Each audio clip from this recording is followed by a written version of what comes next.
ಪವಿತ್ರ ಕ್ಷೇತ್ರ ಅಂದ್ರೆ ಭಕ್ತಿ ಭಾವ ಮೂಡಿಸುವ ದೇವಸ್ಥಾನ.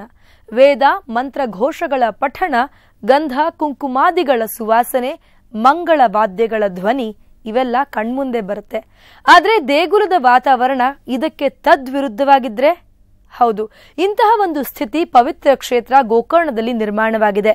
ಮನಃಶಾಂತಿಗಾಗಿ ದೇಗುಲಕ್ಕೆ ಬರುವ ಭಕ್ತರು ಈ ಗಬ್ಬೆದ್ದ ವಾತಾವರಣದಿಂದ ರೋಸಿ ಹೋಗಿದ್ದಾರೆ. ಇದು ಈ ಹೊತ್ತಿನ ಸಮಯ ವಿಶೇಷ ಗಲೀಜು ಗೋಕರ್ಣ. ನಾನು ವಿಜಯ.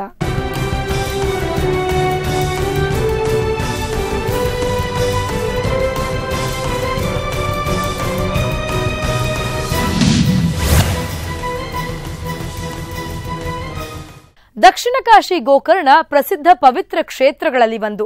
ದೇಶದ ವಿವಿಧ ಮೂಲೆಗಳಿಂದ ಭಕ್ತರು ಇಲ್ಲಿ ಬಂದು ಹರಕೆ ಪೂಜೆ ಸಲ್ಲಿಸಿ ತೆರಳುತ್ತಾರೆ. ಅಷ್ಟರ ಮಟ್ಟಿಗೆ ಈ ದೇವಸ್ಥಾನ ಪ್ರಸಿದ್ಧಿ ಪಡೆದುಕೊಂಡಿದೆ.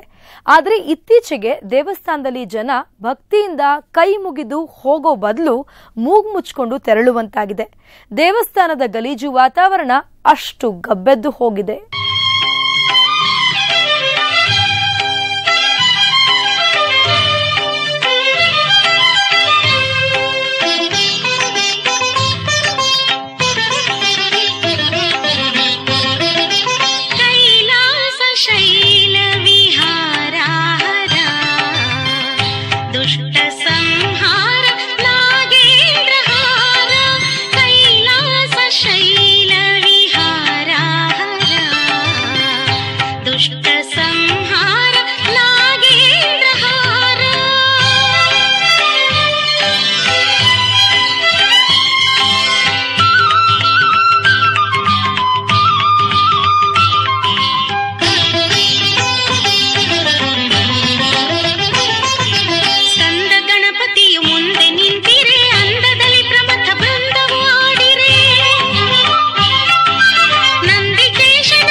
ಉತ್ತರ ಕನ್ನಡ ಜಿಲ್ಲೆಯ ಕುಮಟಾ ತಾಲೂಕಿನಲ್ಲಿರುವ ಗೋಕರ್ಣ ಕ್ಷೇತ್ರದಲ್ಲಿ ಶಿವನ ಆತ್ಮಲಿಂಗವಿದೆ ಅನ್ನುವ ಪ್ರತೀತಿ ಇದೆ.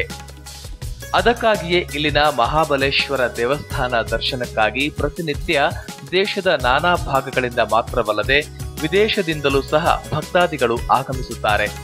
ಆದರೆ ಮಹಾಬಲೇಶ್ವರ ದೇವಸ್ಥಾನದ ಬಳಿಯೇ ಇರುವ ಕಾಲುವೆಯ ಮಾಲಿನ್ಯ ಇಡೀ ಗೋಕರ್ಣದ ವಾತಾವರಣವನ್ನೇ ಹಾಳು ಮಾಡಿದೆ.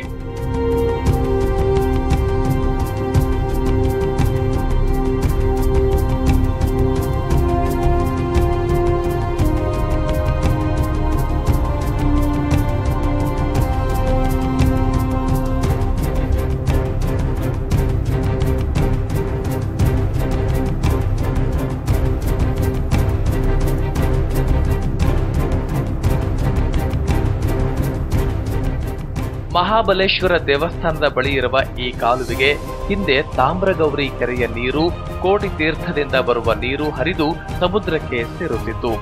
ಹಾಗಾಗಿ ಈ ಸ್ಥಳವನ್ನು ಸಂಗಮ ಸ್ಥಳ ಅಂತ ಕರೆಯುತ್ತಿದ್ದರು. ಕಾಲುವೆಯಲ್ಲಿ ಶುದ್ಧ ನೀರು ಹರಿದು ಬರುತ್ತಿದ್ದುದರಿಂದ ದೇವಾಲಯದ ಸಮೀಪ ಮನೆ ಇದ್ದವರೆಲ್ಲ ಆ ನೀರನ್ನ ಬಳಸಿಕೊಳ್ಳುತ್ತಿದ್ದರು. ಆದರೆ ಈಗ ಆ ಕಾಲುವೆ ಸಂಪೂರ್ಣ ಮಲಿನಗೊಂಡಿದ್ದು ಸಂಗಮ ಸ್ಥಳದಲ್ಲಿ ಜನರು ಓಡಾಡುವುದೇ ಅಸಾಧ್ಯ ಎಂಬಂತಾಗಿದೆ. ಅನ್ನಛತ್ರದಿಂದ ಪ್ರತಿನಿತ್ಯ ಅನ್ನವನ್ನ ಸೋಸಿದ ನೀರು ಹಾಗೂ ಉಳಿದ ಆಹಾರವನ್ನ ಹಾಗೆ ಕಾಲುವೆಗೆ ಬಿಡುತ್ತಿರೋದ್ರಿಂದ ಈ ರೀತಿ ಕಾಲುವೆ ಗಬ್ಬೆದ್ದು ನಾರ್ತಿದೆ ಅಂತಿದ್ದಾರೆ ಸ್ಥಳೀಯರು.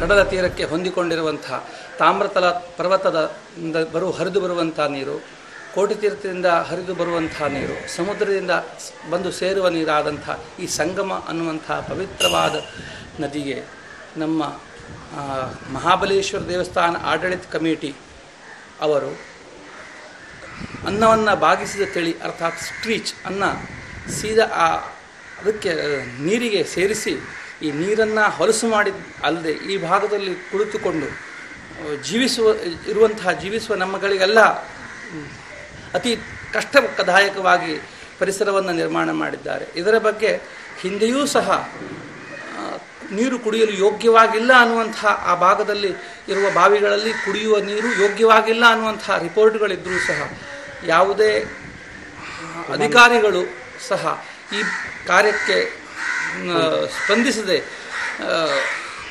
ಹೊಲಸಿಗೆ ಮತ್ತು ಹೊಲಸಾಗಲಿಕ್ಕೆಲ್ಲ ಮತ್ತು ಕಾರಣೀಭೂತರಾಗಿದ್ದಾರೆ ಅಂತ ಅನಿಸಿಕೆ.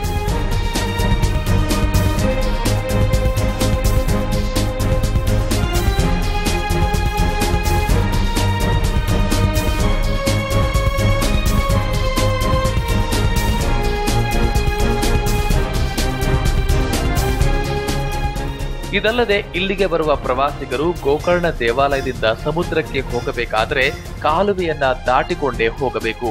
ಹಾಗಾಗಿ ಪ್ರತಿ ಬಾರಿ ಓಡಾಡುವಾಗ ಪ್ರವಾಸಿಗರು ಮೂಗನ್ನ ಮುಚ್ಚಿಕೊಂಡು ಓಡಾಡುವ ಪರಿಸ್ಥಿತಿ ಇಲ್ಲಿ ನಿರ್ಮಾಣವಾಗಿದೆ. ಇನ್ನು ಮಲಿನ ನೀರಿನ ವಾಸನೆಯಿಂದ ಸುತ್ತಮುತ್ತಲಿನ ಮನೆಯವರು ಮನೆಯಲ್ಲಿರುವುದು ಕೂಡ ಕಷ್ಟವಾಗಿದೆ. ಲಾಡ್ಜ್ಗಳಲ್ಲಿ ತಂಗುವ ಪ್ರವಾಸಿಗರಿಗೆ ಕೂಡ ಈ ತೊಂದರೆ ತಪ್ಪಿಲ್ಲ.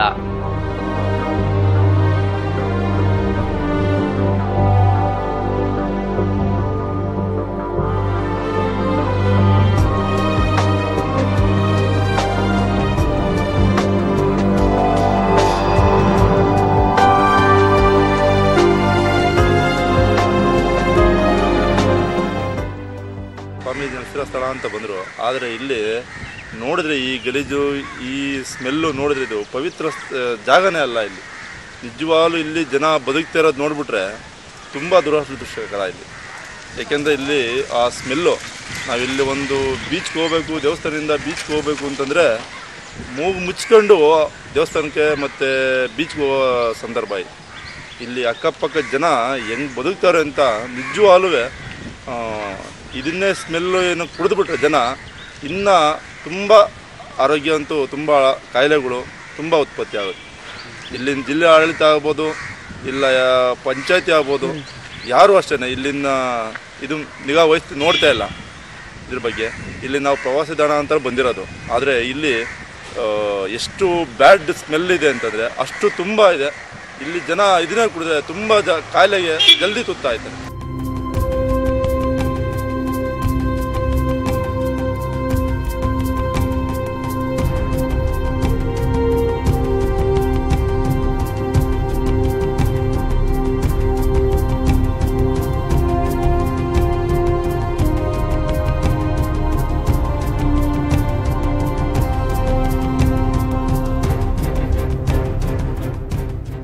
ಕಾಲುವೆ ಹಾಗೂ ಸಂಗಮ ಸ್ಥಳ ಎರಡೂ ಗಲೀಜು ಆಗಿರುವುದರಿಂದ ಸ್ವತಃ ಆರೋಗ್ಯ ಇಲಾಖೆಯವರೇ ಬಾವಿಯ ನೀರನ್ನ ಕುಡಿಯದಂತೆ ಸ್ಥಳೀಯರಿಗೆ ಸೂಚಿಸಿದ್ದಾರೆ.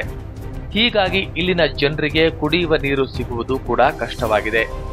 ಅನ್ನಛತ್ರದ ನೀರನ್ನ ನೇರವಾಗಿ ಕಾಲುವೆಗೆ ಬಿಡಬೇಡಿ ಅಂತ ಸ್ಥಳೀಯರು ಸಾಕಷ್ಟು ಬಾರಿ ಮನವಿ ಮಾಡಿದ್ರೂ ದೇವಸ್ಥಾನದ ಆಡಳಿತ ಮಂಡಳಿಯಾಗಲಿ ಸ್ಥಳೀಯ ಪಂಚಾಯತ್ ಆಗಲಿ ಈ ಬಗ್ಗೆ ತಲೆನೇ ಕೆಡಿಸಿಕೊಂಡಿಲ್ಲ.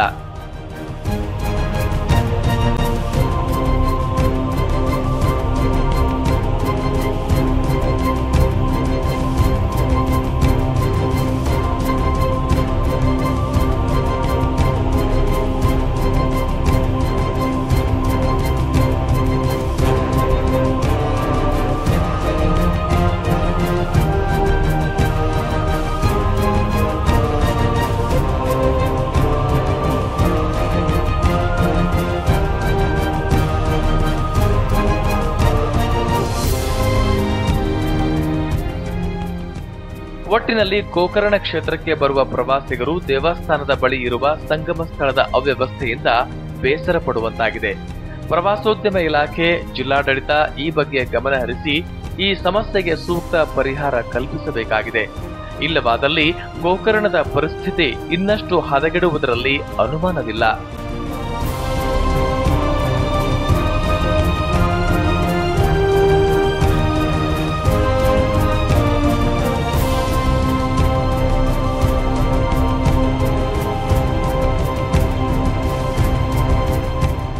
ಕಿಶನ್ ಗುರುವ ಜೊತೆ ಸಂತೋಷ್ ಕಲಕರಡಿ, ಸಮಯ ನ್ಯೂಸ್, ಕಾರವಾರ.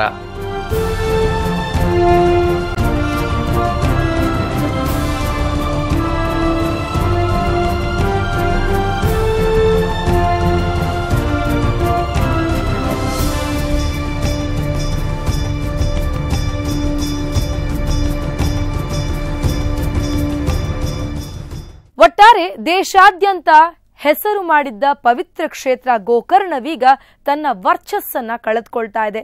ದೇವಸ್ಥಾನದ ಮಲಿನ ವಾತಾವರಣದಿಂದ ಭಕ್ತರು ಬೇಸತ್ತಿದ್ದಾರೆ. ಪ್ರವಾಸೋದ್ಯಮ ಇಲಾಖೆ, ಜಿಲ್ಲಾಡಳಿತ ಇನ್ನಾದರೂ ಎಚ್ಚೆತ್ತುಕೊಂಡು ಗಲೀಜು ಗೋಕರ್ಣವನ್ನ ಸ್ವಚ್ಛ ಮಾಡುವ ಕಾರ್ಯ ಮಾಡಬೇಕಾಗಿದೆ. ಇದು ಈ ಹೊತ್ತಿನ ಸಮಯ ವಿಶೇಷ. ಸಮಯ ಸಮಾಚಾರ ನಿರಂತರ.